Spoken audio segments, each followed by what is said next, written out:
kung former president ba ay willing na mag-cooperate sa investigation sa ICC kaugnay dito? ICC, ma'am, I'm asking the ICC to hurry up, and if possible, they can come here and start the investigation tomorrow. This issue has been left hanging for so many years. Matagal, ma'am, baka mamatay na ako, hindi na nila ako maimbestiga. So I'm asking the ICC through you na magpunta na sila dito bukas, umpisahan na nila ang investigation. We are not exhibitorio sa ICC. That's what they're doing now. Hindi ako, yan ako hindi papayag.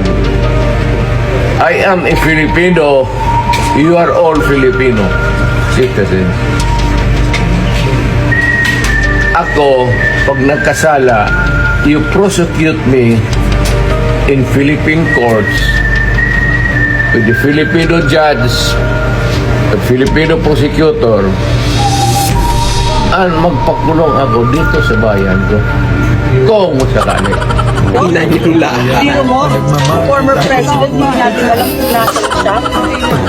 Meron siyang mga abogado, hindi kilala ng mga abogado sa kanya.